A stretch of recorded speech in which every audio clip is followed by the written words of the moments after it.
සාදු සාදු සාදු නමස්කාර වේවා බුදුරුවනට සැමදා බුදු හිමි සරණ යමි. නමස්කාර වේවා ධම්රුවනට සැමදා සදහම් සරණ යමි. නමස්කාර වේවා සංඝරුවනට සැමදා මහා සංඝ සරණ යමි. නමස්කාර වේවා තුනුරුවනට සැමදා තිසරණ සරණ යමි. සාදු සාදු සාදු.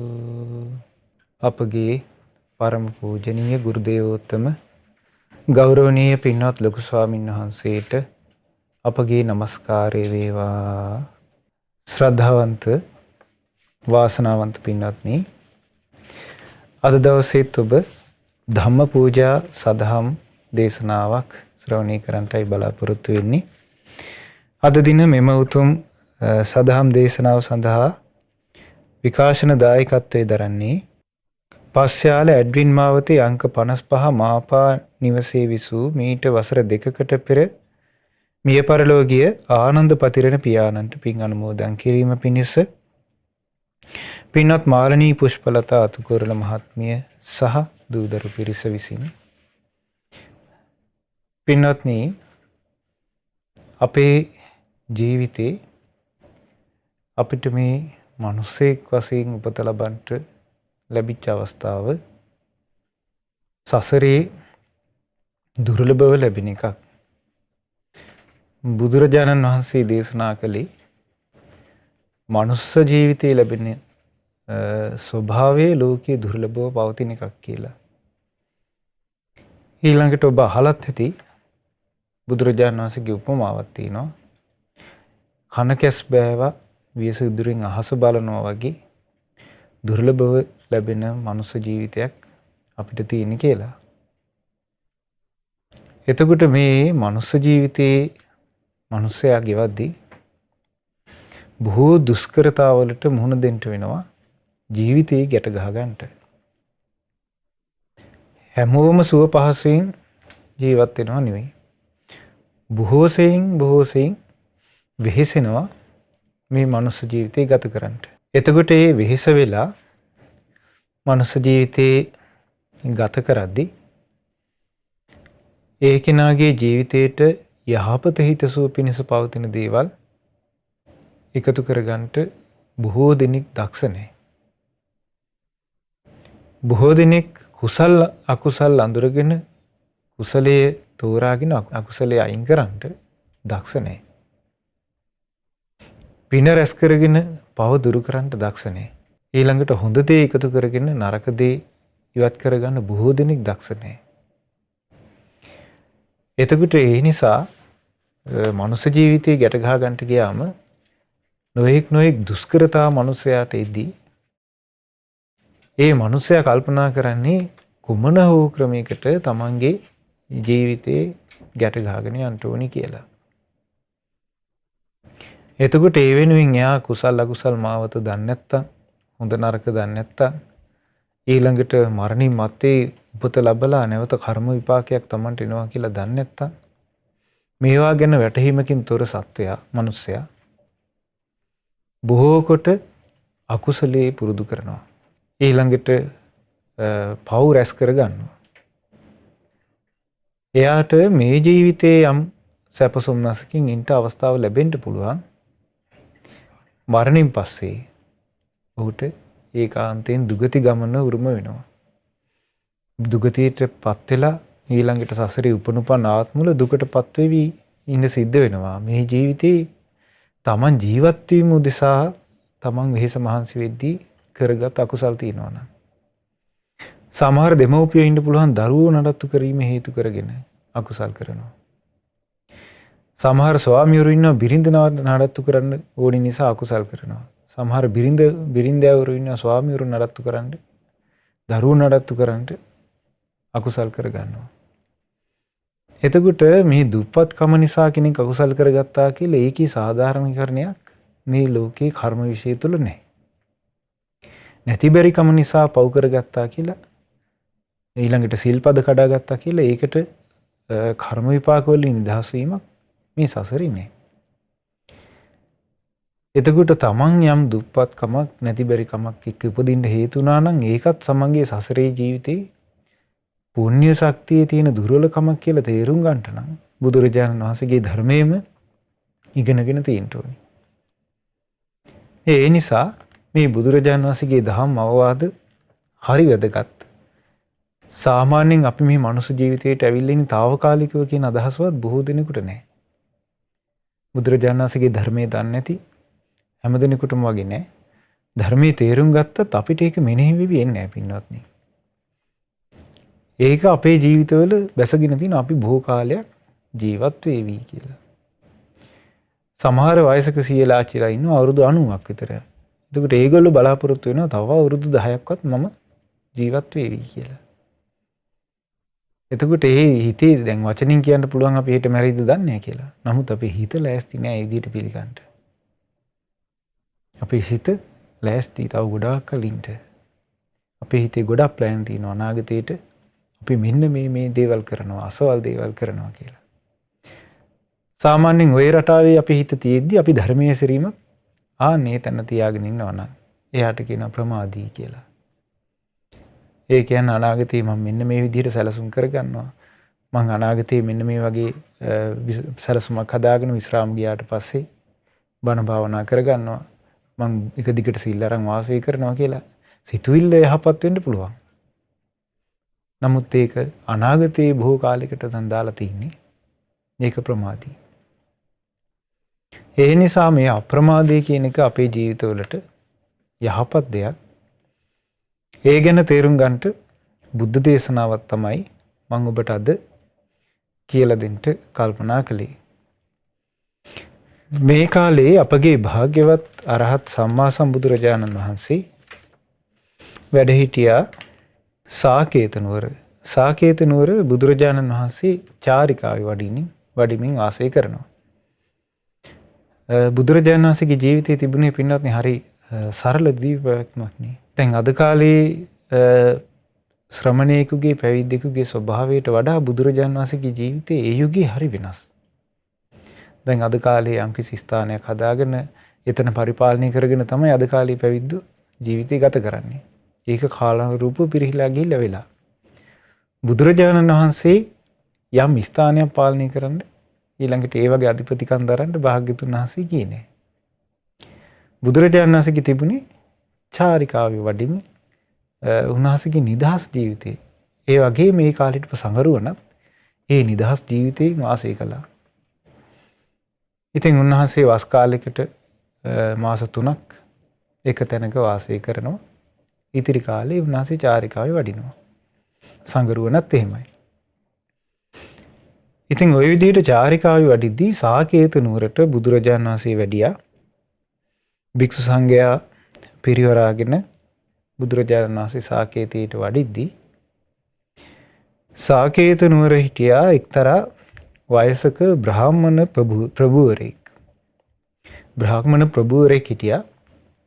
එයාගේ බිරිඳ හිටියා. මේ දෙන්නා ඒ පළාතේ යම්කිසි පිළිගැනීමක් තිබ්බ හොඳ වැදගත් පවුල්වල දෙන්නේ. බුදුරජාණන් වහන්සේ මුණ ගැහුණාට පස්සේ ඉස්සෙල්ලාම බුදුරජාණන් වහන්සේ වඩිනවා කියලා ආරංචි වුණා. භාග්‍යතුන් වහන්සේ ඈතින්ම වඩිනකොට මේ ආච්චි සීයයි දෙන්න මේ වයසක බ්‍රාහ්මණයයි බැමිණියයි දුවගෙන ගිහිල්ලා බුදුරජාණන් වහන්සේ ළඟ වැඳ වැටුණා.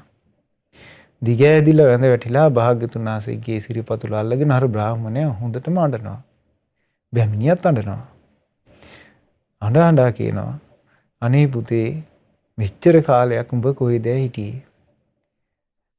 දරුවෝ දෙමව්පියන්ට නොකියා ඈත පළාත්වල ගිහිල්ලා වාසය කරනවද ওই විදිහට? දෙමව්පියෝ කියලා පිරිසක් ඉන්නවද කියලාවත් මතක නැතිද උඹලට? ඒ නිසා මේ අපි වගේ වයසක දෙමව්පියෝ දෙන්නේ දහලා කොහොමනම් ඔහොම ඉන්නද කියලා දැන් හොඳටම අඬනවා. එතකොට දැන් වටේ පිටේ හිටපු මිනිස්සුන්ට මේක අමුතු සිද්ධියක් වුණා. භික්ෂු සංඝයාත් කල්පනා කළා බුදුරජාණන් වහන්සේගේ අම්මයි තාත්තයි සුද්ධෝදන රජතුමත් මහා මායා දේවියත් කියලා අපි දැනගෙන ඉන්නවා. ඒ වගේම ප්‍රජාපති ගෞතමී බුදුරජාණන් වහන්සේගේ කිරිමව් හැටියට පෝෂණය කළා කියලාත් ලෝක සත්වයා දන්නවා. ඒක කොහෙටවත් රහසක් නෙවෙයි. එතකොට මේ වයසක මේ බ්‍රාහ්මණයටයි බැමිණියටයි බුදුරජාණන් වහන්සේ ගැන මෙහෙම හිතුනේ මොකද කියලා දැන් යම් ප්‍රශ්නයක් ඇති වුණා. හැබැයි ඒ වෙලාවේ බුදුරජාණන් වහන්සේ මුකුත් කිව්වේ නැහැ. අර දෙන්න හොඳටම අඬනවා. භික්ෂු සංඝයාත් දැන් බලාගෙන ඉන්නවා. ඊට පස්සේ භාග්‍යතුන් වහන්සේට ආරාධනා කළා අනේ ස්වාමීනි අපේ නිවසට වඩින්න කියලා. කාලෙකින් ඔබ වහන්සේ වැඩි නැහැ කියලා දැන් අඬ ආරාධනා කළා. ඊට පස්සේ භාග්‍යතුන් වහන්සේ අර නිවසට වැඩම කරලා එදා බුදුරජාණන් වහන්සේ මේ දෙන්නට මේ වයසක 100ටයි ආච්චිටයි ධර්මයේ දේශනා කළා. හරි පුදුමයි. බුදුරජාණන් වහන්සේ ගැන යම් චිත්ත ප්‍රසාදයක් තිබ්බද ඒ දෙන්නගේ චිත්ත ප්‍රසාදේ එදා අචල ප්‍රසාදයක් බවට පත් වුණා. ඒ දෙන්න ඒ ධර්ම දේශනාව අවසානයේ සෝතාපන්න ඵලයට පත් වුණා. ඊට පස්සේ දැන් මේක දැන් මේ හැමෝටම හරි පුදුමයි. මේ දෙන්න හරි ප්‍රසාදයෙන් සංඝයාට දම්පැන් පූජා කළා, භාග්‍යතුන් වහන්සේට උපස්ථාන කළා. පස්සේ කාලෙක බුදුරජාණන් වහන්සේගෙන් ටික දවසකට පස්සේ බුදුරජාණන් වහන්සේ වදාලා මහණෙනි ඔය අම්මා තාත්තා දෙන්න ඔය වයසක 100යි ආච්චි බමුණයි බැමිණියයි පෙර ආත්මයේ තිබිච්ච සම්බන්ධයක් මේ ආවේ. මහණෙනි ඔය බැමිණියත් බමුණාත් ආත්ම භව 500ක් මගේ අම්මයි තාත්තයි හැටියට සසරේ ඉඳලා තියෙනවා. ආත්ම භව 500ක් මගේ පුංචි අම්මත් බාප්පත් වෙලා ඉඳලා තියෙනවා. ආත්ම භව 500ක් මගේ ලොකු තාත්තත් ලොකු අම්මත් වෙලා ඉඳලා තියෙනවා. බලන්න මේ බුදුරජාණන් වහන්සේගේ පුබ්බේ නිවාස ඥානින් තමයි මේ යට ගිය කතාව භාග්‍යතුන් වහන්සේ එලි කරලා දුන්නේ. එතකොට බුදුරජාණන් වහන්සේ වදාළ මහණෙනි මම අවුරුදු ආත්ම භාව 1500ක් මේ දෙන්නගේ අතේ හැදිලා වැටිලා තියෙනවා. ඒ පුරුද්ද කිව්ව මේ ආවි සසරේ. ඒ පුරුද්දට තමයි කිව්වා මම දැක්කහම මේ බැමිණියටත් බමුණාටත් තමන්ගේ දරුවෙකුට වගේ පුත්‍ර ස්නේහය ආවේ. ඉතින් හරි පුදුමයි ඒ කාලේ වෙච්ච සිද්ධිය. ඒකනේ පින්වත්නි බුදුරජාණන් වහන්සේගේ සසරේ බුදු පිරිස හැටියට යම් පිරිසක් හිටියද ඒගොල්ලෝ බුදුරජාණන් වහන්සේ මුණ ගැහුණට පස්සේ ඒ බුද්ධ ශාසනයේ ප්‍රතිඵලය ලැබුවා. ඒ නිසා යම් සත්පුරුෂයෙක් ආශ්‍රය කරගෙන ධර්මයේ හැසිරී වාසය කරනවා නම් ඒ සත්පුරුෂ ධර්මයේ යම් දවසක අවබෝධ කිරීමේ වාසනාව ලැබෙනවා. ඒ නිසායි මේ සත්පුරුෂ ඇසුර අත්හැර නොගෙන සත්පුරුෂය සමගම වාසය කිරීමේ වාසනාව. ඊට පස්සේ පින්වත්නි කාලයක් එක්ක දැන් මිනිස්සු අතර ප්‍රසිද්ධ වුණා මේ බුදුරජාණන් වහන්සේට පුත්‍රවාදයෙන් මේ අම්මයි තාත්තයි කතා කළා කියලා. ඒ පළාතේ ප්‍රසිද්ධ වෙලා ගියා මේ දෙන්නගේ නම බුද්ධ මාතා බුද්ධ පිතා කියලා.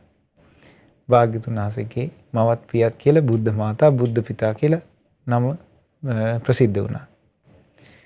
ඉතින් ඒ පවුල ඒ නමින් ප්‍රසිද්ධ වුණාට පස්සේ මේ දෙන්නා මහන්සි ගත්ත ධර්මය අවබෝධ කරගන්නට ධර්මයේ හැසිරෙන්න මහන්සි ගත්තා. ටික ටික ධර්මයේ හැසිරීලා මේ දෙන්නා සෝතාපන්න ඵලයේ සාක්ෂාත් කරලා හිටියේ සකදාගාමී වුණා අනාගාමී වුණා.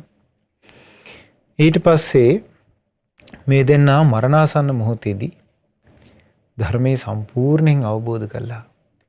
අරහත්ත්වයට පත් වෙලා පිරිනිවන් පෑවා. බලන්න වාසනාව. ඊට පස්සේ පිරිනිවන් පෑවට පස්සේ එදා බුදුරජාණන් වහන්සේ ඒ පිරිනිවන් පාපු බුද්ධ මාතා බුද්ධ පිතා කියන දෙන්නගේ සිරුරු තියෙන තැනට වැඩම කරලා එදා ආදාහනය කරපු වෙලාවේ බුදුරජාණන් වහන්සේ ඒ අවස්ථාවේ එතන හිටපු පිරිසට යම් ධර්මයක් දේශනා කළා. ආනේ දහම් කතාව තමයි අද ඉගෙන ගන්නේ. බුදුරජාණන් වහන්සේ වදාලා මෙන්න මෙහෙම. අපං වත ජීවිතං ඉදං ඕරං වස්ස සතාපි මීයති යෝචේපි අතිච්ච ජීවති අතකෝසු ජරසාපි මීයති. මේක හරි අර්ථ සම්පන්න බුද්ධ දේශනාවක්. අපං වත ජීවිතං ඉදං, මේ ජීවිතේ හරි ස්වල්ප කාලයයි තියෙන්නේ. හරිම අල්පයි මේ මනුස්ස ජීවිතේ. ඕරං වස්ස සතාපි මීයති, අවුරුදු 100කට කලින් ගොඩාක් අය මැරෙනවා. යෝචේපි අතිච්ච ජීවති අතකෝසු ජරසාපි මීයති. යම් විදිහකට අවුරුදු 100ක් පහු කරලා ඒගොල්ලෝ ජීවත් වුණොත් ඒගොල්ලෝ ජරාවටපත් වෙලා බොහෝම දුකටපත් වෙලා කියන මැරෙන්නේ. මේක කොච්චර ඇත්තක්ද නේ? දැන් මනුස්ස ජීවිතය කියන එක හරිම අල්පයිනේ. හරිම අල්ප විදිහට තියෙන. දැන් බුදුරජාණන් වහන්සේගේ බුද්ධ දේශනාවක තියෙනවා පින්වත්නි. අතීතයේ මනුස්ස ආයුෂ අවුරුදු 60000ක යුගයක් තිබුණා. මේ බොහෝම ඈත අතීතයේ. ඒ කාලේ හිටිය ආරක කියලා ශාස්ත්‍රූවරයෙක්. ඒ ශාස්ත්‍රූවරයා වැඩ ඉන්න කාලේ මිනිසුන්ට තිබුණේ රෝගාබාධ 6යි කියනවා. සීතල උණුසුම, බඩගිනි පිපාසය, මල මුත්‍රා කිරීමට සිදුවීම, මේවා තමයි ලෙඩ හැටියට ඒ කාලේ තිබිලා තියෙන්නේ. දැන් අද කාලේ මේවා ලෙඩ කියලා කවුරුත් ගණන් ගන්නෑ නේ. එතකොට මේ වගේ රෝගාබාධ 6ක් පමණක් තිබෙද්දී ආයුෂ අවුරුදු 60000ක පමණ දීර්ඝායු සම්පතක් ලබා සිටීදී ඒ අරක ශාස්ත්‍රඥ වහන්සේ තමන්ගේ හිටපු බ්‍රාහ්මණයන්ට, තමන්ගේ ශ්‍රාවකයන්ට දේශනා කරනවා. අප්පකා බ්‍රාහ්මනා ජීවිත මනුස්සාන. බ්‍රාහ්මණවරුනි, මනුස්ස ජීවිතය හරි අල්පයි. පරිත්තං ලහුකං, මේ හරි කෙටි, බොහෝම අල්පයයි තියෙන්නේ. බහු දුක්ඛං, බොහෝ දුක් සහිතයි. බහු උපායාසං, බොහෝ උපායාස තියෙනවා. පීඩා තියෙනවා. මන්තාය බෝතබ්බං කත්තබ්බං කුසල, මේක ජීවිතය අවබෝධ කර යුතුයි, කුසල් වැඩි යුතුයි. චරිතබ්බං බ්‍රහ්මචර්යං, බඹසරේ වාසය කළ යුතුයි. නත්ති ජාතස් සමරණං, ඉපදිච්ච කෙනෙකුට නොමැරිලා ඉන්න අවස්ථාව ලැබෙන්නේ නැහැ. උපන්න කෙනෙක් ඒකාන්තයෙන් මැරෙනවා කියලා බණ කිව්වා. ඔය බණ කිව්වේ අපේ බෝධිසත්වයන් වහන්සේ මිනිස් ආයුෂ අවුරුදු 60000ක යුගයක වාසය කරද්දී. ඊට පස්සේ බුදුරජාණන් වහන්සේ ඒ කතාව අරබයා ධම්මවාද කළා. මහණෙනි, ඒ කාලේ අරක ශාස්ත්‍රූවරයෙක් යම් ධර්මයක් දේශනා කළාද ඒ යුගයේ මිනිස් ආයුෂ අවුරුදු 60000යි කියනවා.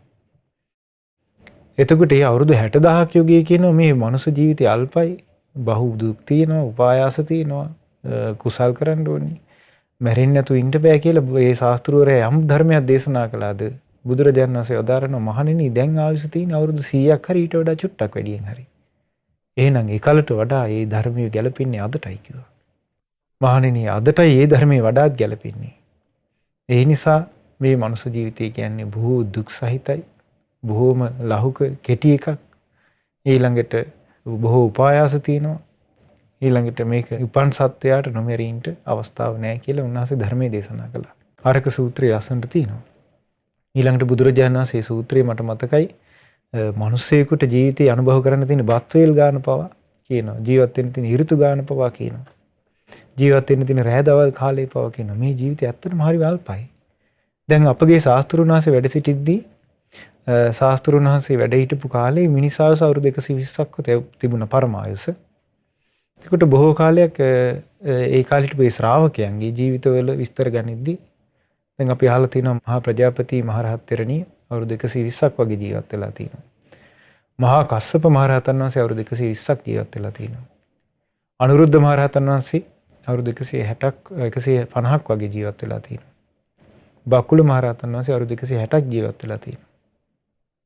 එතකොට ඒ යුගයේ දැන් මේ අවුරුදු 2500කට කලින් අතීතේ ඒ වගේ ආයුෂ ලැබලා තියෙනවා. අපේ මොග්ගලී පුත්තිස්ස මහරහතන් වහන්සේත් අවුරුදු 120ක් වැඩ ඉඳලා තියෙනවා. දැන් මිනිස්සෙක්ගේ අවුරුදු 120ක් ආයු දකින්න නැහැ. දැන් මිනිස්සේ අවුරුදු 80 85 90 වෙනකොට මනුස්ස ජීවිතේ බොහෝ දිනක ගියවරයි. දැන් ඒකයි මේ සූත්‍රයේ බුදුරජාණන් වහන්සේ දේශනා කරන්නේ අප්පං වත ජීවිතයන් ඉදන්, මේ ජීවිතය හරි අල්පයි. ඕරං වස්ස සතාප්මීති, අවුරුදු 100කට කලින් බොහෝ දෙනෙක් මැරිලා යනවා. අවුරුදු 100ට කලින් මේ අපි මේ බණ කියන මම බණ අහන ඔබ ඊළඟට මේ කතා බස් කරන දකින්න අහන මේ ඉන්න යම් පිරිසක් ඇද්ද ඔක්කොගේම ජීවිත මනසාවස අවුරුදු 100කට කලින් ඉවර වෙනවා. එහෙනම් අපිට ස්ථීර අදහසකට එන්න පුළුවන්. මොකද්ද? අද ඉඳලා අවුරුදු 100ක් ඉස්සරහට හිතුවොත් එහෙම අපි මේ අපිට ඇස් වලට පේන්න ඉන්න කිසිම මිනිස්සෙක් ආයි මනුස්ස ලෝකේ නැහැ. දැන් අපි කියමු මේ 2021 නේ. 2121 වෙනකොට මේ අපිට ඇස් දෙකට පේන්න ඉන්න එකම මිනිස්සෙක්වත් මේ ලෝකේ නැති වෙයි. එහි තරම් අස්තීරයි අල්පයි මේ මනුස්ස ජීවිතේ. එතකොට ওই චූටි කාලේ ගෙවන්න නේද පින්වත්නි මනුස්සයා බොහෝ දුක් විඳින්නේ. බොහෝ මේ සැප සම්පත් හොයාගෙන මහන්සි වෙන්නේ ඔය චූටි කාලේ ගෙවන්න. එතකොට ඒ කාලේ ගෙවන්න සැප විඳින එකේ නෙමෙයි දෝෂේ. ඒ සැප විඳින්න ගන්න මහන්සිය නෙමෙයි තියෙන දෝෂේ. එයා ඒ ජීවිතේ ගෙවන්න ගන්න මහන්සියත් එක්ක කුසල ධර්මයන් අතාරිනවනේ. අකුසලේ පූර්ණේ වෙනවනේ.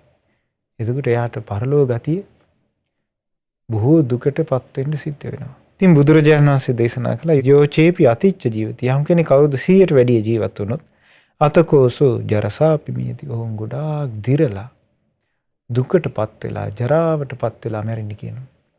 හොඳට බලන්න අපි අහලා තියෙනවා අවුරුදු 100ට වැඩි හිටපු අය. ඒගොල්ලෝ හොඳට සවිශක්තිය ඇතුව ඊළඟට කාය බලය ඇතුව රස්සා කරගෙන දූ දරුවෝ නඩත්තු කරගෙන ගෙවල් දොරවල් හදාගෙන තරුණ කාලේ ජීවත් වුණාට ඒගොල්ලන්ගේ ජීවිතේ ඒ අවුරුදු 100 පැහුණාට පස්සේ උපස්ථානෙට වෙන කෙනෙක් ඕනි. බෙහෙත් ටික අරන් දෙන්න වෙන කෙනෙක් ඕනි. බෙහෙත් ටික පොවන්න තව කෙනෙක් ඕනි. ඇඳුම අඳින්න තව කෙනෙක් ඕනි. ඊළඟට ඇවිදගෙන යන්න සමහර විට රෝද පුටුයි ඇවිදින්න වෙන්නේ. පයින් යන්න බෑ. කෑම ටික කන්න බෑ. ආන් එහෙම ජරාවටපත් වෙලා කියන්නේ දිරලා ගිහිල්ලා ශරීරේ. අමාරුවෙන් තමයි පවත්වන්නේ. හැබැයි ජීවත් වෙනවා. එතකොට බලන්න මේ වගේ ජීවිතයක් ඒ අන්තිම කාලේ ඒ වගේ ජීවිතයක් ලැබුවත් ඔහු මේ ශරීරයෙන් ගොඩාක් දිරාපත් වෙලා කතා බස් කරන්න පෙරුව.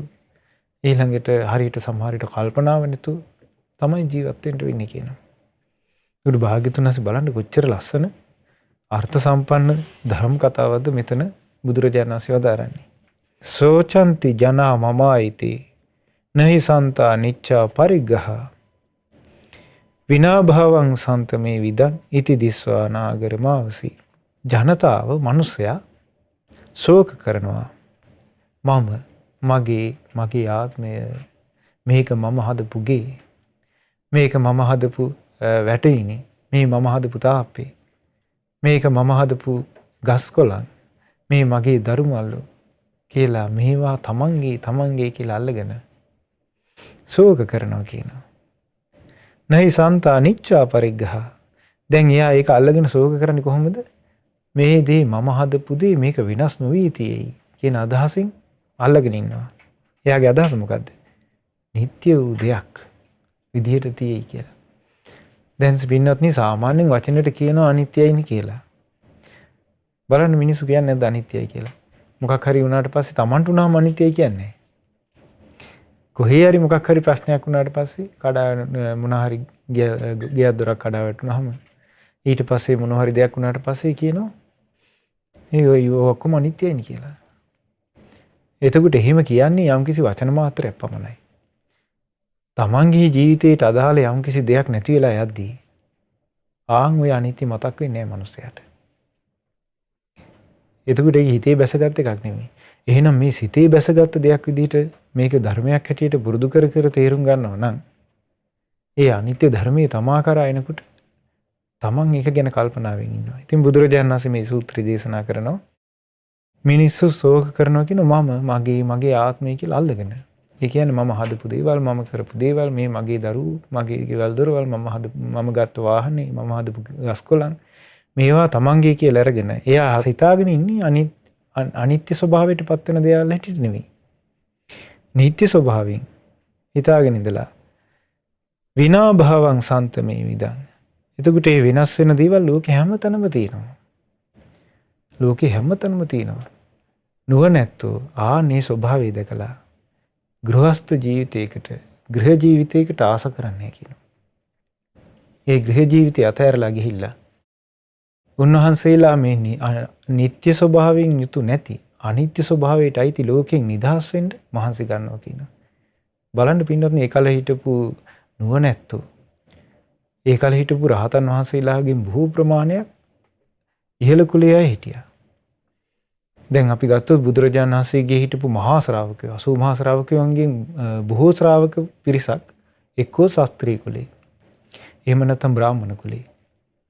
බොහෝ අය රජකුමාරවරු.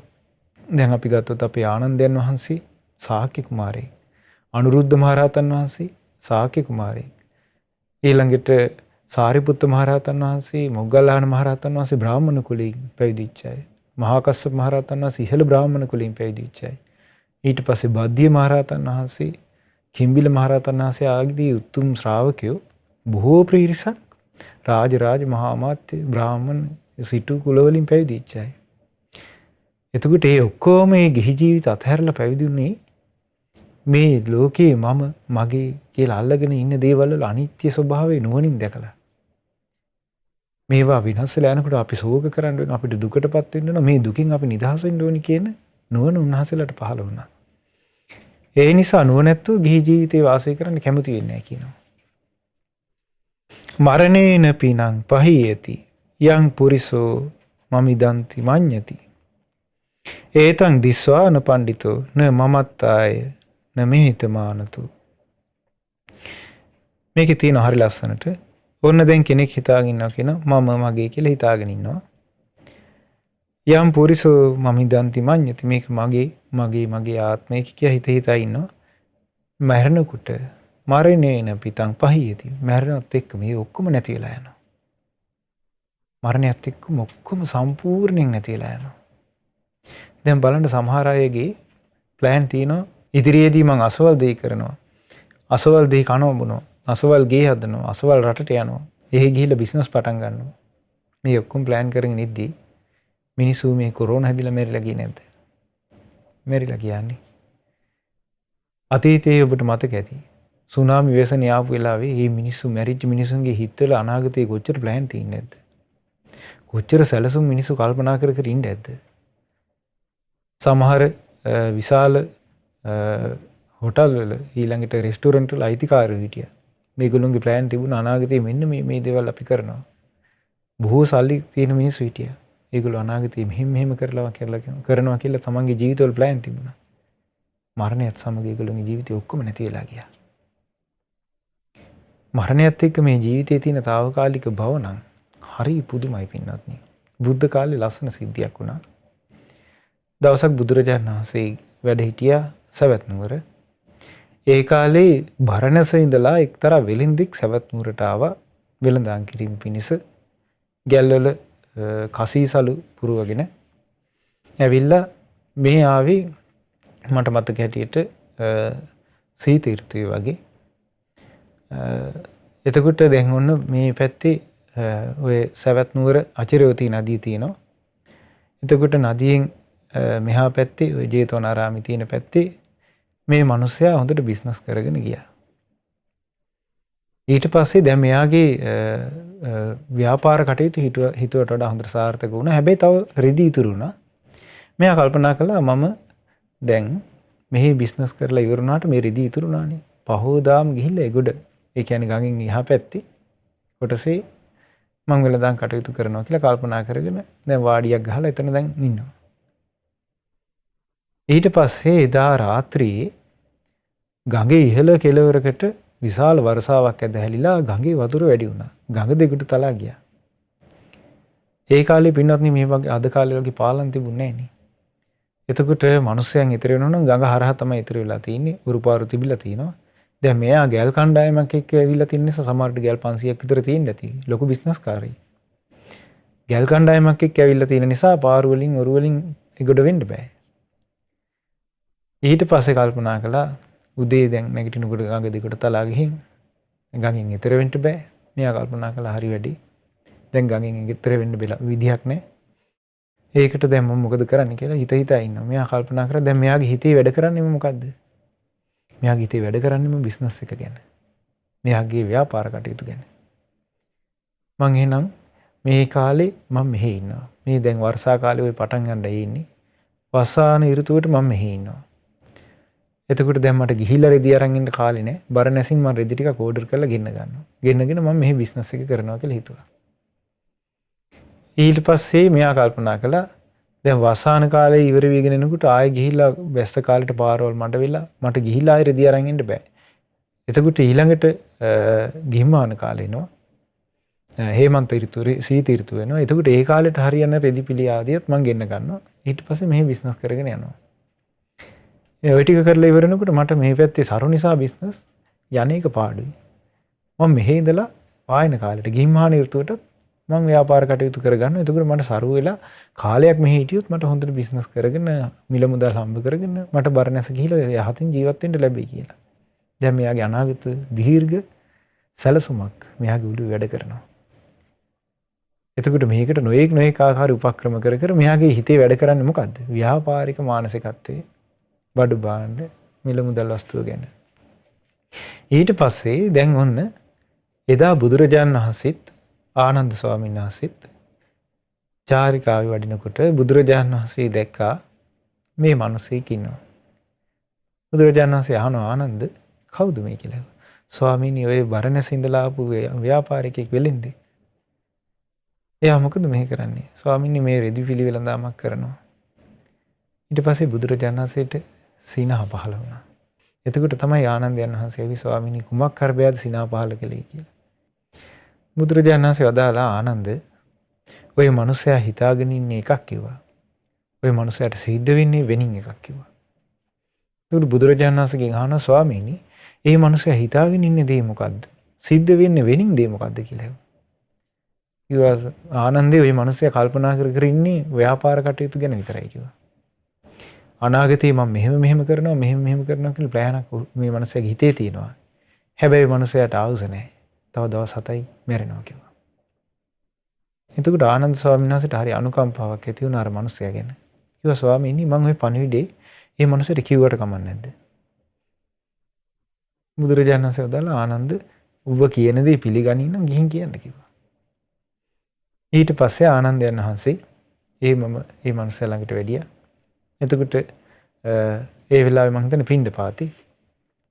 එතකොට අර මනුස්සයා ඉක්මනට දාන ගෙනලා ආනන්දයන් වහන්සේට පූජා කළා. ආනන්ද ස්වාමීන් වහන්සේ විස්තර ඇහුවා. කොහොමද මේ දවස්වල කටයුතු? එතකොට මේ මනුස්සයා එයාගේ ප්‍රශ්නේ කියන්න පටන් ගත්තා. ස්වාමීනි හරි වැඩේනේ උනේ. මම මේ බිස්නස් කරගෙන ගියා.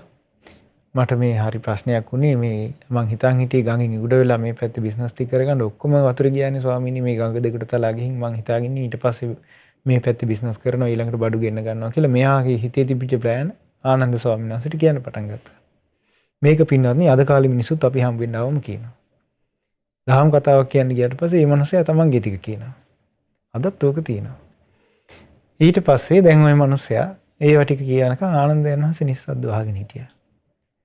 ඊට පස්සේ කව ගෘහපතිය කමක් නැහැ ඉතින් මේ ධර්මයේ හැසිරෙන්නත් යම් කිසි අප්‍රමාදයේ පිණිස මහසියක් ගන්න එක තමයි හොඳ කිව්වා. ඒතර මෙයා මෝඩෙක් නෙවෙයි, බාලයෙක් නෙවෙයි. මෙයා ඇහුවා ස්වාමීනි ඇයි ඔබ වහන්සේ එහෙම කිව්වේ? අන්න නුවණැත්තා.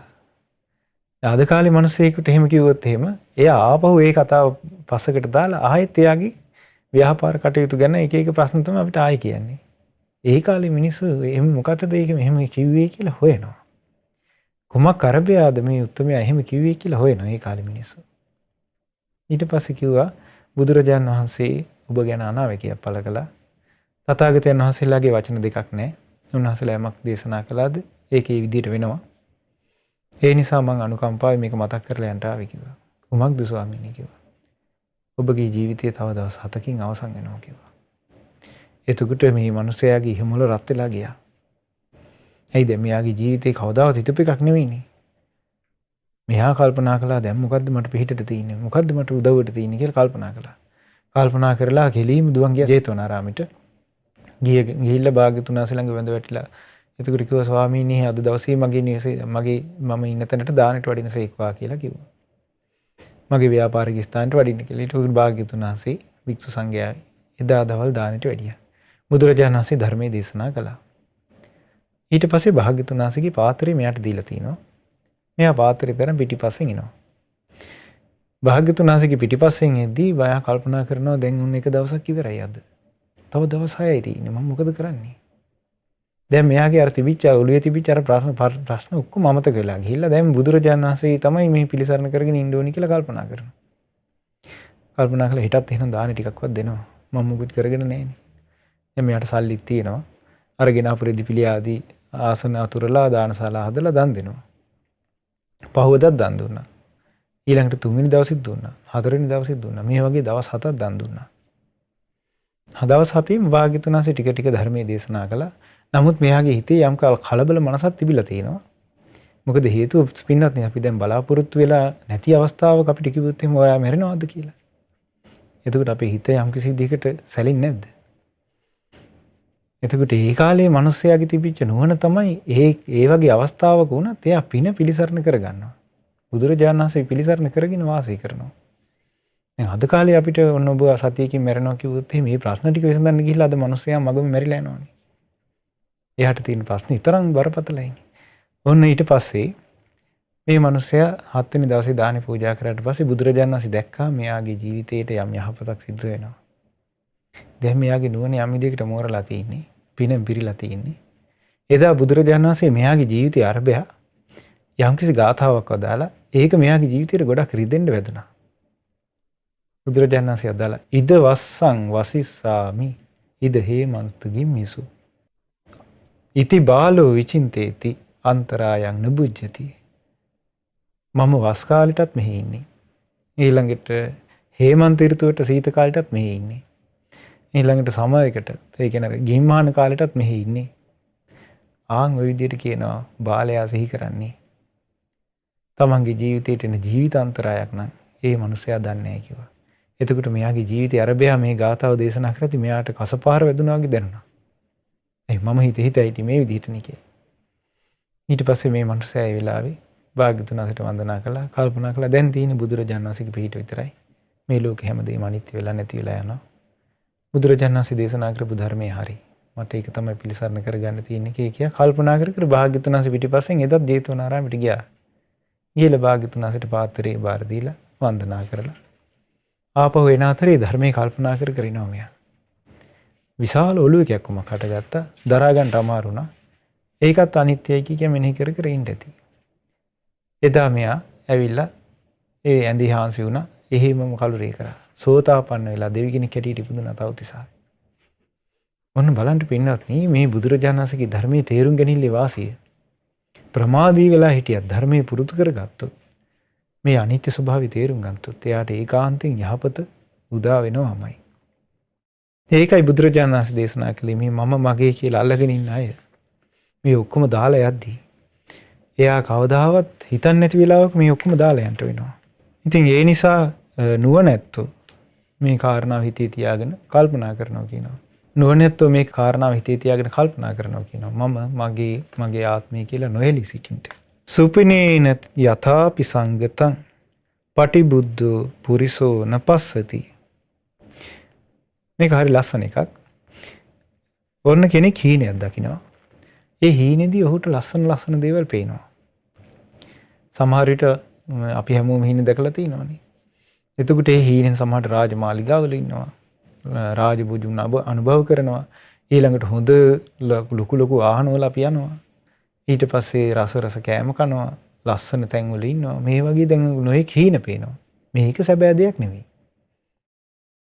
එතකොට ඒ හීනෙන් යම් කිසි විදියකට තමන්ගේ යාළු මිත්‍රාදීන් එක්ක මහා සැප සම්පත් ඇතුව සතුටින් වාසය කරලා ඉන්නකොට ඔහුට හැරෙනවා. ඇහැරිච්ච ගමන් ඒක බොඳ වෙලා ගිහින් යම් මතකයක් තියෙනවා මිසක් ඇත්ත එකක් නෙවෙයි. මතකයකින් සිහි කරගන්න පුළුවන් දෙයක් මිසක් අර වෙනිච්ච දේ ඇත්ත නෙවෙයි. බුදුරජාණන් වහන්සේ අදාලා ආන් ඒ වගේ කියනවා. ඒවම් පිපියා ඊතං ජනං පේතං කාල කතං නපස්සති. ආන් ඔය වගේ තමන් ප්‍රිය කරපු අය මැරිලා ගියාමත් කෙනෙක් අඬනවා නම් කෙනෙක් අඬා වැළපෙනවා නම් ඒ අඬා වැළපීම හේතු කරගෙන අර මැරිච්ච අය ආයි දකින්න නැහැ කියන හරියට හීනෙන් දැක්කා වගේ කියනවා. ආයි පස්සේ දකින්න නැහැ කියනවා. ඊළඟට තියෙනවා ඒ මැරිච්ච අය ගැන අසපු දේවල්, දැකපු දේවල්, කතා බස් කරපු දේවල් මේ ඔක්කොම තියෙද්දි ඒගොල්ලෝ මැරිලා යනවා කියනවා. අර කතා කරපු අහපු ඒ දේවල් ඔක්කොගේම මතකයක් පමණක් ඉතිරි කළා නම විතරක් ඉතිරි වෙන්න තියලා යනවා කියනවා. ඉතින් මේකේ තියෙන කතාබස් කරන විට අතීතයේ මෙනෙහි කොට නම පමණි කියන්නට තිබෙන්නේ එම කලට අතීතයේ මෙනෙහි කර කර කතා කරනවා නම් එයාගේ නමක් විතරයි කියනවා කියන්න තියෙන්නේ. වෙන දෙයක් එයාගේ ලබන්න බෑ කියනවා. දැන් බලන්න අපේ ඥාතිත මිත්‍රාදීන් ඔබගෙන් මේ පරලෝ ගිහින් නැද්ද? ඕගොල්ලෝගේ සමහරට දෙමව්පියෝ නැති වෙලා ඇති. ආච්චිලා සීලා නැති වෙලා ඇති. සමහර අයගේ දරුමුණු බුරෝ නැති වෙලා ඇති. එතකොට ඒ වගේ විස්තරත් එක්ක ගත්තොත් එහෙම ඒගොල්ලෝගේ කතාන්දරයක් විතරයි අපිට සිහි කරන්න තියෙන්නේ. අපි ශෝක කරා කියලා, හැඬුවා කියලා, වැළපුණා කියලා ඒ කිසි කෙනෙක් ආයෙ දකින්න ලැබෙන්නේ නැහැ. යම්කිසි නමක් විතරක් ලෝකේ සටහන් වෙලා තියෙනවා. මේක පින්වත්නි අපිටත් උරුම වෙන අනාගතේ. අපිටත් අනාගතේ යම් දවසක ওই ස්වභාවය උරුම වෙනවා. ඊළඟට කියන ශෝක පරිදේව මච්චරං නජහන්ති ගිද්දා මමයිතේ තස්මා මුනයෝ පරිග්ගහං හුත්වා අවරින්සු khේම දස්සිනෝ. බුදුරජාණන් වහන්සේ දේශනා කරනවා මම මගේ කියලා ගිජු වෙලා එක එක දේවල් ගැන ආසාවෙන් ඉන්නකොට එයාගේ තියෙන ශෝකය ඊළඟට පරිදේව කියන්නේ වැළපීම ඊට පස්සේ මසුරුකම් ආදී එයාගෙන් ගැලවිලා යන්නේ නැහැ කියනවා.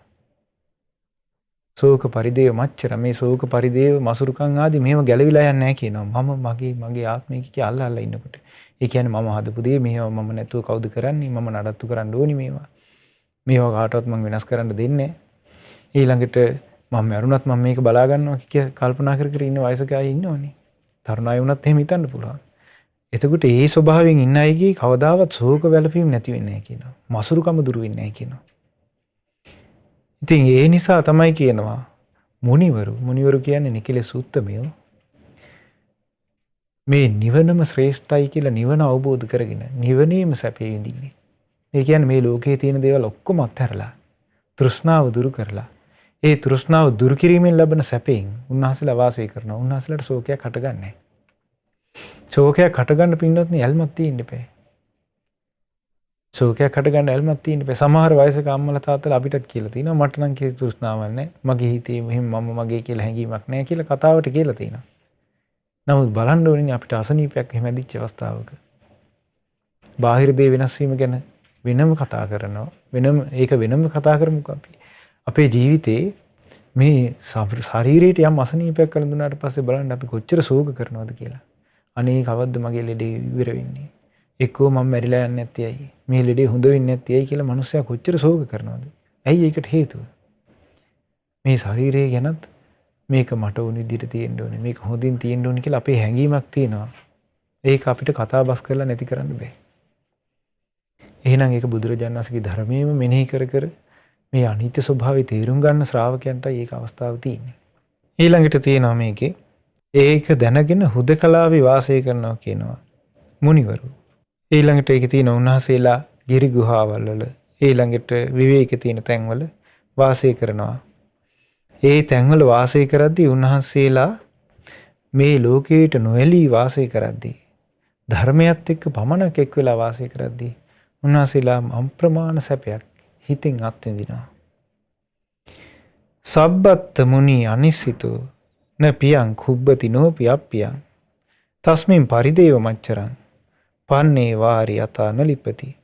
මේ ලෝයේ කිසිවක් කෙරෙහි තෘෂ්ණාව ඇති වෙන්නේ නැතිකොට ඒ මුනිදුන්හට කැමැති අකමැති කාරණාවල් එක්ක ඇලීමක් නැහැ.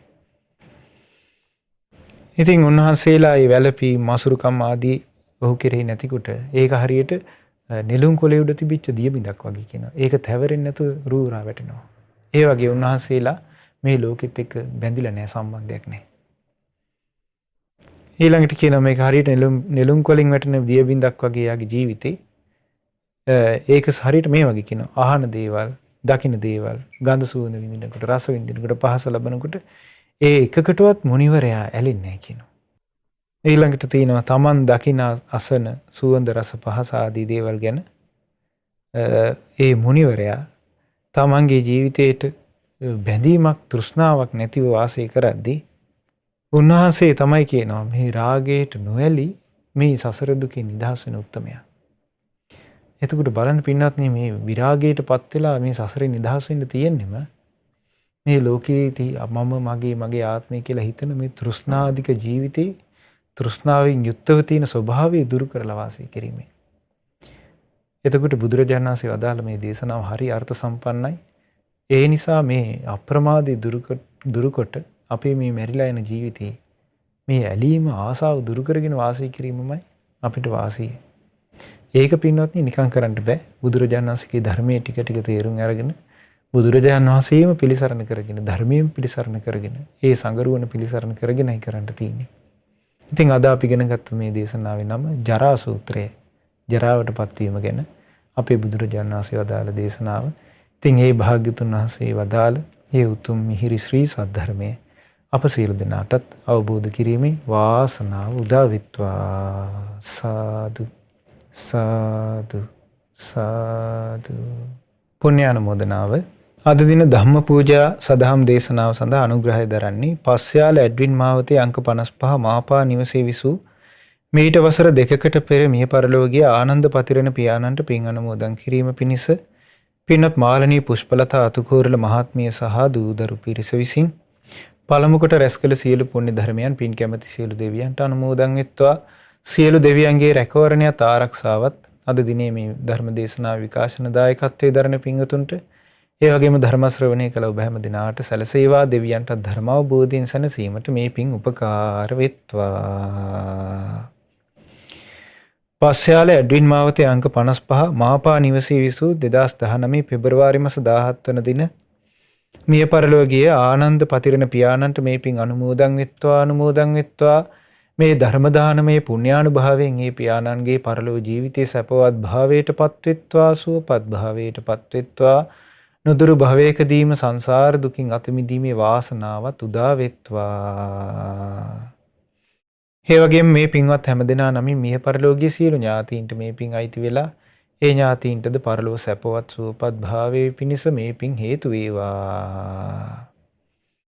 මාලනී පුෂ්පලතා අතුකෝරළ මහත්මියටත් ඒ වගේම පවුලේ දූදරු පිරිසටත් මේ පින් අනුමෝදන් වෙත්වා. ඥාතිත මිත්‍රාදී ඒ සියලු දෙනාට මේ පින් අනුමෝදන් වෙලා ඒ දායකත්වයේ දරු මාලනී පුෂ්පලතා මහත්මිය ඇතුළු සියලු දෙනා නිදුක් වෙත්වා, නිරෝගී වෙත්වා, සුවපත් වෙත්වා, දීර්ඝායුෂ ලබත්වා. උතුම් තුනුරුවනේ ආශිර්වාදී සැලසේවා. දිව්‍යංගේ දිව්‍ය රැකවරණේ සැලසේවා.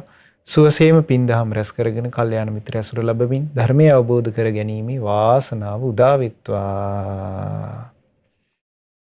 රැස් කළ සියලු පුණ්‍ය ධර්මයන් ඔබ අපගේ ගුරු දේවෝත්තම පින්වත් ලොකු ස්වාමින් වහන්සේට මේ පින් අයිති වෙලා පින්වත් ගුරු දේවයන් වහන්සේ නිදුක් නිරෝගී සුවපත් භාවයේ දීර්ඝායු සම්පත ලබත්වා.